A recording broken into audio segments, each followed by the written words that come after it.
It's Tuesday, March 14th, and as promised, I'm going to give a tour of my tomato garden. So first we'll start with the with the determinate bed.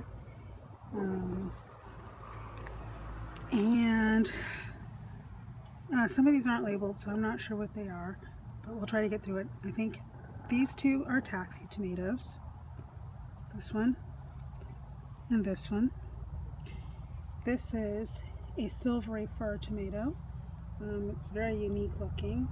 I hope it grows. So far it seems to not like the heat, but man, it is a very unique looking plant.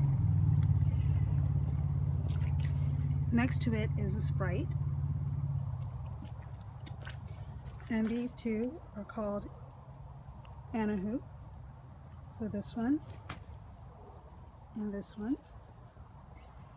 Behind that is Marglo, and behind that are Supremo, which looks like it's some sort of Roma tomato, and that's a row of Supremo. And here is another Anahu, and this one is a Bison. This is also a Bison tomato, and I know that one is a Sprite, and behind it is a cherry. The one in the back corner there is Cherry Pop, and these two here are unlabeled, so I don't know what they are, so it'll be a surprise. And then this one here, hidden amongst the carrots, is also a Sprite. Okay, moving on to the patio, I have a black Cherokee tomato and a cloth bag.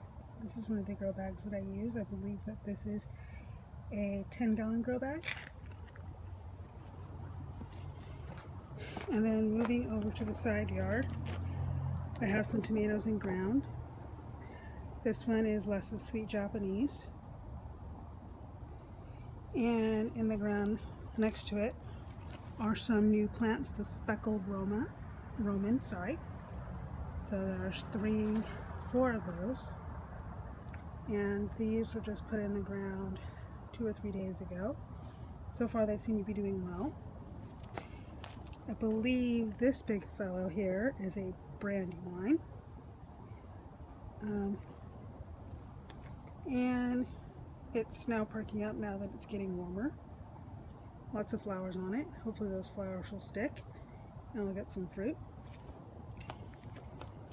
There's a mystery tomato volunteer in between these peas. So it stubbornly hasn't grown. So I'm not sure what kind of tomato it is.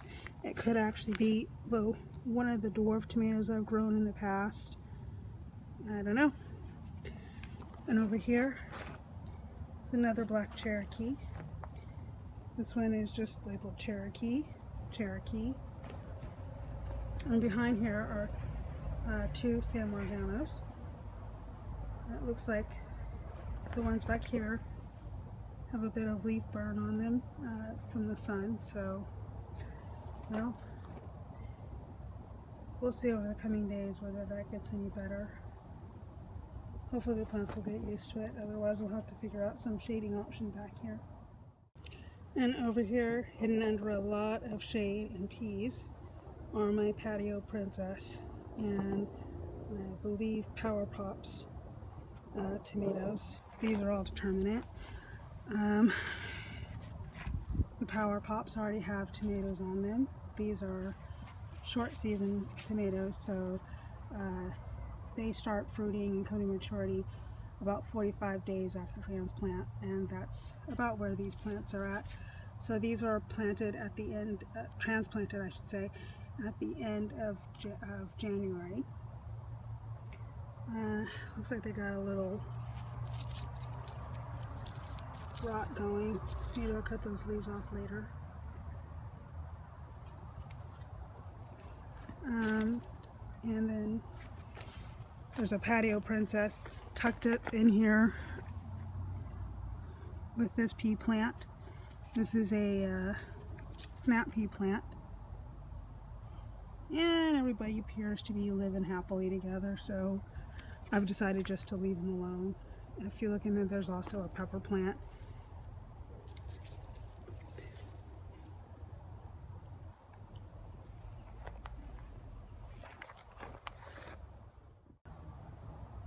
And then here we have my 3 tomato beds. So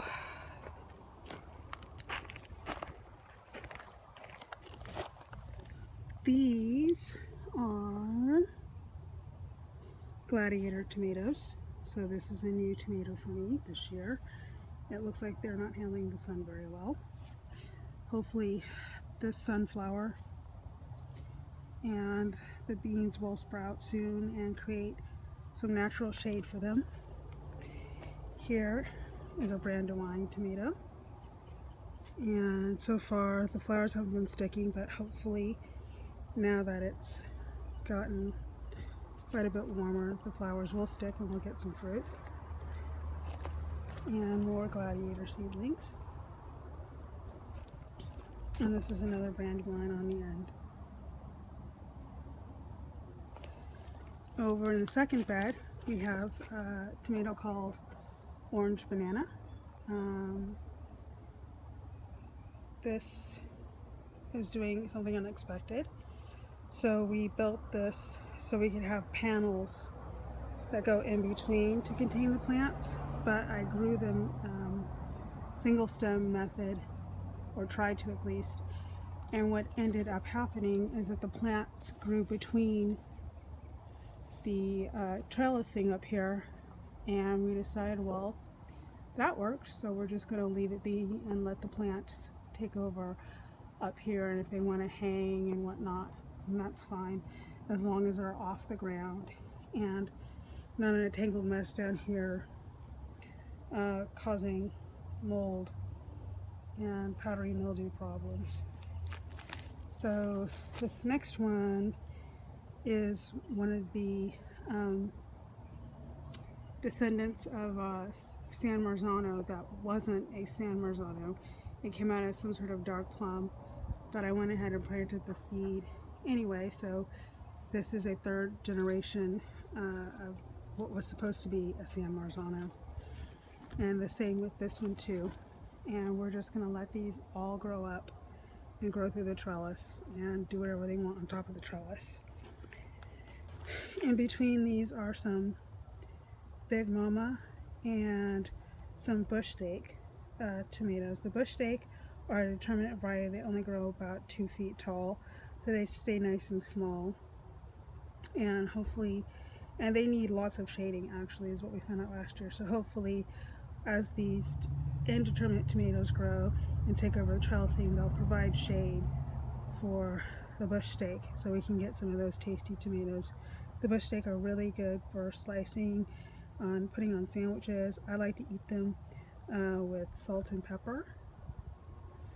This one here is called Lozano, and it's semi-determinate. I'm not sure what that means, but it sounds like the plant's not going to get over a couple feet tall. And more of the Lozano here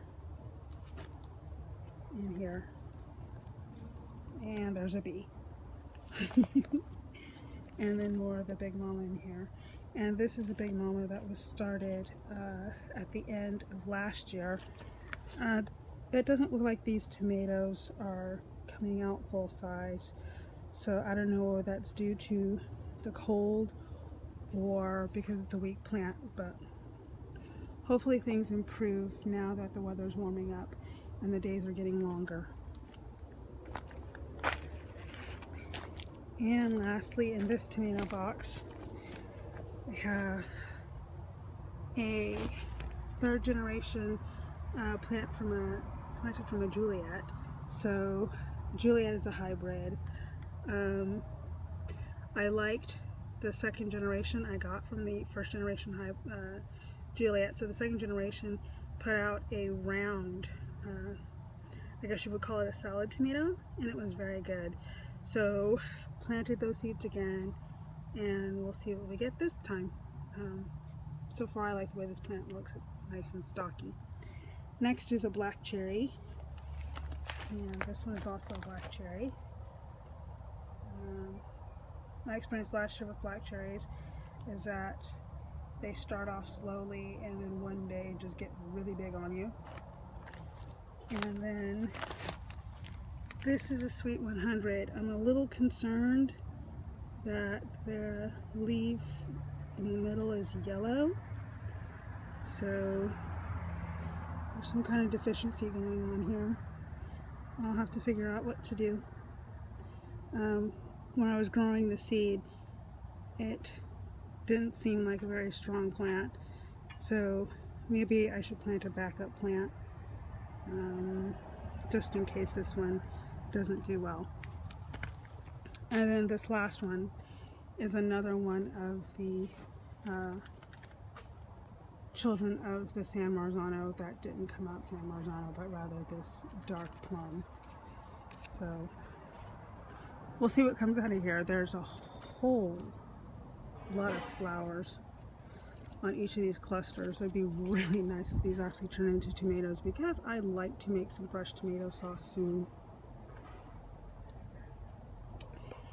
And that's all for my tomatoes.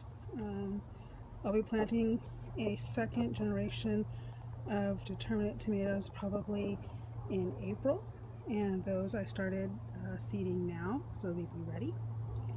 And I will give another update as spring progresses and as it gets warmer.